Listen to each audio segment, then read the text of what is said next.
જૂનાગઢના માંગરોળ તાલુકાના શીલબારા ગામે માછીમારો અને માંગરોળ મરીન પોલીસ વચ્ચે ઝપાઝપીની ઘટના બની।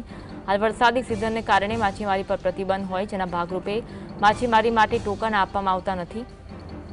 ગઈકાલે 2-3 હોડીઓ પ્રતિબંધ હોવા છતાં દરિયામાં માછીમારી કરવા પ્રયાસ કર્યો। આ અંગે માંગરોળ મરીન પોલીસને જાણ થતાં તેઓ દરિયાકાંઠે પહોંચ્યા, હોડીઓને પરત લાવી। આ દરમિયાન સ્થાનિક માછીમારો અને પોલીસ વચ્ચે ઘર્ષણ થયું, જે ઝપાઝપીમાં પરિણમ્યું। સ્થાનિકોએ પોલીસ સામે રોષ વ્યક્ત કર્યો, જ્યારે પોલીસે પ્રતિબંધનું ઉલ્લંઘન કરનાર માછીમારો સામે ફરિયાદ નોંધવાની કાર્યવાહી હાથ ધરી હતી।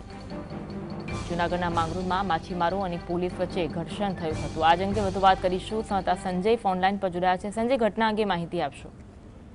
જી, ચોક્કસથી કહી શકાય કે ગઈકાલે જે શીલબારાની જે 3 હોડી છે પ્રતિબંધ હોવા છતાં દરિયામાં માછીમારી કરવા માટે ગઈ હતી, ત્યારે આ બાબતે પોલીસને જાણ થતાં પોલીસ તાત્કાલિક જે દરિયા કિનારા ઉપર ગઈ હતી અને જે 3 હોડીઓને પરત બોલાવવામાં આવી હતી। ત્યારે જે હોડીના જે લોકો છે જે ઉમટી પડ્યા હતા અને પોલીસ સાથે ઝપાઝપી જેવો માહોલ સર્જાયો હતો। ખાસ કરીને હાલ જો ચોમાસાની સિઝનમાં માછીમારી સિઝન બંધ હોવાને કારણે દરિયાની અંદર જવા માટેના ટોકન પણ બંધ કરવામાં આવ્યા છે। ગેરકાયદેસર જે હોડીઓ છે જે દરિયામાં જતાની સાથે જ પોલીસ દ્વારા સુરક્ષાના ભાગરૂપે ત્યાં જઈ અને તેઓને સમજાવવાની કોશિશ કરવામાં આવી હતી, પરંતુ જે લોકો છે જે લોકો પોલીસ સાથે પણ ઝપાઝપી કરી છે। જ્યારે 3 હોડીઓ ઉપર જે ગેરકાયદેસર દરિયામાં ફિશિંગ કરવાનો ગુનો 3 હોડીઓ ઉપર દાખલ કરવામાં આવ્યો છે તેવું જાણવા મળી રહ્યું છે। જી, આભાર માહિતી આપવા માટે।